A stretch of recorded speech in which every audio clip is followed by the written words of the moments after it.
Tudo pode ser tirado de uma pessoa, menos uma coisa, a última das liberdades. Escolher a sua atitude em qualquer circunstância. Esse é um pensamento de uma apresentação de Bernardinho, técnico do vôlei. Ele é um especialista em liderança e um líder de nível 5. Então, tudo pode ser tirado de uma pessoa, menos uma coisa, escolher a sua atitude em qualquer circunstância. Você sempre terá este livre arbítrio. Somos as nossas escolhas. Somos as nossas escolhas. É o que fazemos hoje que definirá nosso amanhã. É como reagimos às circunstâncias, às adversidades e às pessoas que determinará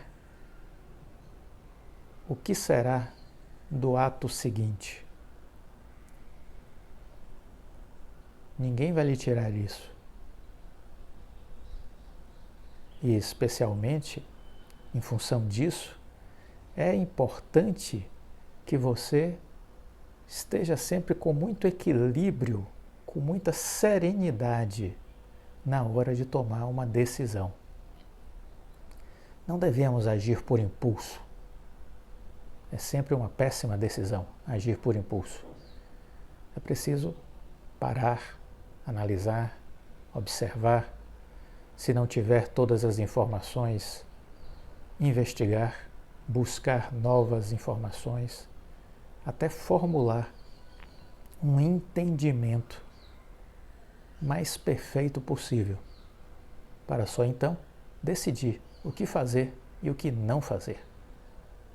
Isso é muito importante. Bem-vindo ao canal Viver de Renda. Se inscreva no canal, deixe seu like, compartilhe com os amigos. Nos acompanhe também no Instagram Viver de Renda Canal, nosso novo canal aqui no YouTube, o Café com Ações. Eu sou Cláudio Faleiro, formado em administração e consultor empresarial. 30 anos como consultor, 15 anos como investidor. Criei o Viver de Renda para compartilhar as minhas experiências. Enquanto consultor, trabalhando no ambiente corporativo, junto à alta administração de grandes empresas, convivendo com grandes empreendedores, bilionários e investidores, estudando este universo, e 15 anos como investidor, erros e acertos na bolsa. Aqui eu compartilho gratuitamente todo o meu aprendizado. São mais de 670 vídeos já disponibilizados aqui no canal, criado em julho do ano passado. Maratone, assista tudo, porque isso vai mudar a sua percepção sobre a vida, sobre o mundo empresarial, sobre o mundo dos investimentos, e isso vai fazer você mudar de patamar. A responsabilidade pelo seu desenvolvimento intelectual, profissional e financeiro é única e exclusivamente sua. Se você não estiver comprometido com isso, esqueça, você é um perdedor. Cabe a você decidir de que lado você está. A grande maioria está do lado dos perdedores. Uma minoria está do lado dos vencedores. 5% apenas da população mundial consegue ser milionários. Por quê? Um golpe de sorte? Claro que não. É um jeito diferente de pensar e de agir. Já está provado isso. É um jeito diferente de pensar e agir. É isso que produz essa quantidade de milionários. Porque alguns, que até são milionários por herança, se não tiverem esse jeito diferente de pensar e agir, perderão tudo o que conquistaram facilmente. Há várias histórias assim. Estamos revisitando um curso que eu fiz de um dia e meio com Jim Collins, uma das maiores autoridades sobre o estudo empresarial. Por que isso é importante? Porque se eu quero ser investidor, estou investindo em empresas. Não é apenas uma combinação de letras e números que compõem uma ação. A ação é uma parte representativa de uma empresa. Então eu estou me associando a uma empresa. Eu preciso entender como funcionam as empresas. Por que elas dão certo? Por que elas dão errado? Porque algumas que deram certo, de repente, de uma hora para outra, podem começar a dar errado. O que é isso, afinal? O que acontece? Eu preciso desenvolver uma competência para entender como funciona esse universo. E assim, construir boas estratégias para performar melhor na Bolsa de Valores. No vídeo anterior, falamos um pouco sobre o Wells Fargo e como ele exponencializou seu crescimento após 10 anos caminhar lado a lado com o Bank of America e de repente o Bank of America continuou crescendo, mas de uma forma mais tímida, enquanto o Wells Fargo explodiu numa grande valorização. O que fez isso acontecer? Qual a diferença do Bank of America para o Wells Fargo? Estamos falando sempre dos processos. Jim Collins chama a atenção de que os processos cumulativos levam a pontos de ruptura. É uma ideia, tente imaginar uma roda que você vai girando ao longo de muitos anos. Ninguém está enxergando essa roda girando do lado de fora da empresa. Só quem está lá dentro está vivendo isso. Então, os analistas de bancos e corretoras sempre chutam errado para onde vão as ações das empresas, né? Eles não conseguem perceber essas explosões de valorização por uma razão simples. Eles não visitam as empresas para entender a dinâmica do que está acontecendo. Então eles analisam apenas gráficos ou fundamentos. Os gráficos, eles nos mostram alguma coisa, os fundamentos nos mostram outras, mas nenhum dos dois capta essa roda girando. E é isso que faz diferença. Falamos no vídeo anterior e comentamos, por exemplo, já em outros vídeos aqui no canal, como o Henrique Breda identificou a roda girando no Magazine Luiza em 2015. Do mesmo modo, falamos no vídeo que antecede a esse, de que o Wells Fargo, o Warren Buffett já sabia que dentro da empresa estava a melhor equipe de líderes do mercado financeiro americano. Como ele sabia isso? Por ter visitado a empresa, por ter estado lá, no campo de batalha, entendendo o que estava acontecendo com o Wells Fargo. Vamos falar sobre o David Maxwell. Ele se tornou o CEO da Fannie Mae e o conselho queria desesperadamente saber como ele ia resgatar a Fannie Mae, que estava passando por uma grave crise. A despeito da imensa pressão para agir, fazer alguma coisa muito radical, desesperadora, agarrar o volante e começar a girar, Maxwell se concentrou primeiro em identificar as pessoas certas na equipe de gerência da Fannie Mae. Seu primeiro ato foi entrevistar todos que estavam ocupando cargos gerenciais. Maxwell deixou absolutamente claro que só haveria lugar para pessoas de primeiríssimo nível, prontos a empreender um esforço nota 1000. Portanto, se alguém não estivesse preparado para o desafio, era melhor pular fora e fazer isso agora. Ao todo, 14 dos 26 executivos da Fannie Mae à época deixaram a empresa e foram substituídos por alguns dos melhores, mais brilhantes e dedicados executivos do meio financeiro. Percebam a história. Percebam a história. O mesmo padrão foi aplicado em todos os escalões da Fannie Mae, na medida que os gerentes em cada nível aumentavam o calibre de suas equipes e colocavam uma pressão imensa uns nos outros.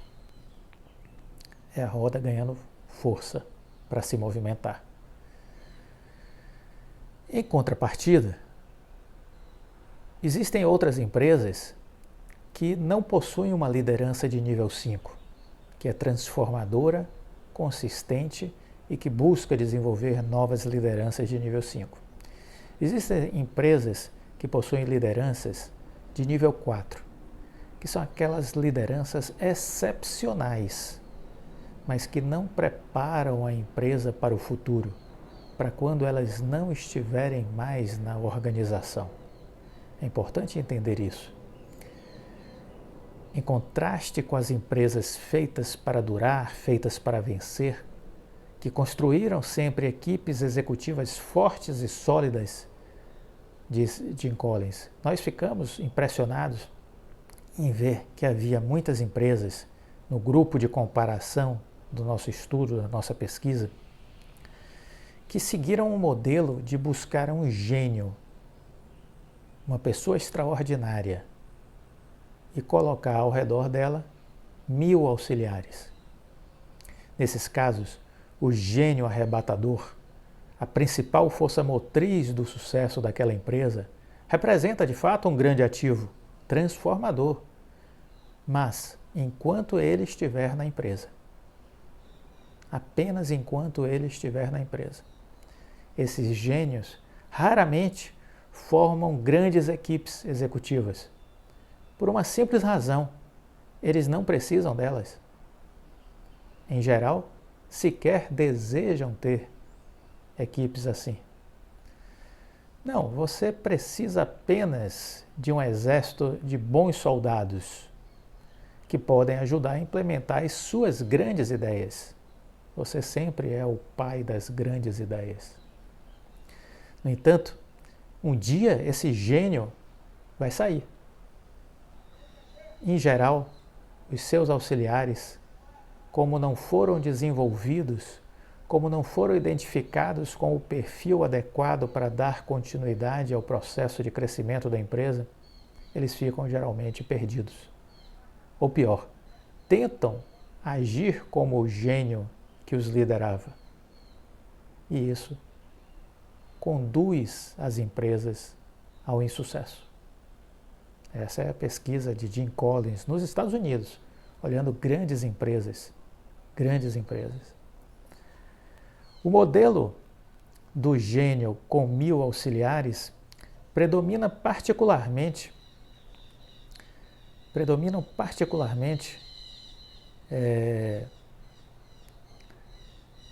nas empresas do grupo de comparação direta com as demais que tiveram como base para o seu sucesso os líderes de nível 5. Essa pessoa, então, explica em muito o porquê do distanciamento das empresas de comparação com as outras que exponencializam. Um caso clássico que o Collins nos trouxe no curso era do executivo Henry Singleton, de uma empresa chamada Teledyne. Por meio de aquisições, o Singleton elevou a empresa, que era um negócio pequeno, para a posição de número 293 entre as 500 maiores empresas da lista da Fortune nos Estados Unidos. Em 6 anos apenas. Dentro de 10 anos, ele havia concluído mais de 100 aquisições. Criou um empreendimento com 130 centros lucrativos nas mais diversas áreas, desde metais até seguros. Continuou a comandar a empresa até os 70 anos e pouco, sem pensar seriamente na questão da sucessão. Afinal de contas, quem se preocupa com sucessão quando a grande razão de ser de todo o trabalho não é outra senão servir de plataforma para alavancar os talentos do seu próprio gênio admirável? A Teledyne era o reflexo da disciplina incomum de um homem, disse a revista Forbes. A Teledyne era o reflexo da disciplina incomum de um homem. E o ponto fraco acabou sendo exatamente isso. O ponto fraco da Teledyne acabou sendo exatamente isso. Tão logo Singleton se afastou do dia a dia, em meados da década de 80, o extenso império que ele havia construído começou a desmoronar. Do final de 1986, até sua fusão com a Landine em 1995, o retorno acumulado das ações da Teledyne implodiu e chegou a cair até 66% abaixo do mercado. Singleton se tornou um grande homem de negócios, mas fracassou inteiramente na missão de construir uma empresa excelente que sobrevivesse à sua saída da empresa. Isso é muito interessante, o Collins bate muito nessa tecla, de que nós, do lado de fora, precisamos sempre olhar para dentro das empresas e tentar buscar informações. Eu costumo dizer que o trabalho do investidor é um trabalho de garimpo. Você, dia após dia, tem que garimpar, tem que buscar informações. Os dados são o novo petróleo. Nós temos que buscar essa riqueza, temos que buscar esse petróleo, esse valor. E isso se faz pesquisando. E aí a pesquisa sempre tem que ter como foco isso, o que está acontecendo dentro daquela empresa. Buscar notícias, buscar informações, acompanhar apresentações, conferências. E assim a gente vai entendendo um pouco, ainda que de fora, o que está acontecendo lá. Óbvio que pequenos investidores estão em absurda desvantagem por os grandes, porque os grandes não apenas observam isso, como também vão dentro da empresa, conhecer, visitar e entender in loco o que está acontecendo. Óbvio que isso é o melhor, mas nós pequenos investidores não temos essa facilidade. E não tendo essa facilidade, temos que estar do lado de fora garimpando informações para construir esse quadro. Sim, é ótimo se uma empresa tem uma liderança de nível 4 capaz de levantar a empresa. E se a gente entra numa empresa assim, investindo, nós vamos performar bem graças ao crescimento que essa liderança de nível 4, enquanto lá estiver, vai proporcionar à empresa. Mas, se ele não é uma liderança de nível 5, o processo será interrompido com a sua saída. E nós precisamos saber disso. Porque na hora que ele estiver prestes a sair, nós também temos que sair. Porque a empresa iniciará um processo de descida de ladeira, de descida de montanha. Chegou no topo, mas não ficará lá. Porque não há outras pessoas capazes de manter a empresa no topo. Veja o quanto complexo é o mundo empresarial e ao mesmo tempo, como é apaixonante, pelo menos para mim, que escolhi fazer administração de empresas e construir a minha vida dentro de grandes empresas estudando esse universo empresarial. Para mim é algo extremamente rico, apaixonante, estar observando, lendo, conhecendo essas dinâmicas, entendendo essas histórias. Mas eu entendo que ainda que você não tenha tido essa oportunidade de viver, de estudar, se você quer investir, você precisa começar a ter esse gosto de buscar esse tipo de conteúdo e de informação. E, sobretudo, pensar como as pessoas de sucesso, pensar como os grandes empresários e investidores. Se afastar do ruído da multidão, porque na multidão o que predomina é a ignorância, a mediocridade e a insensatez. Ficar no meio da multidão é um ato de extrema burrice. Se afaste dela, né?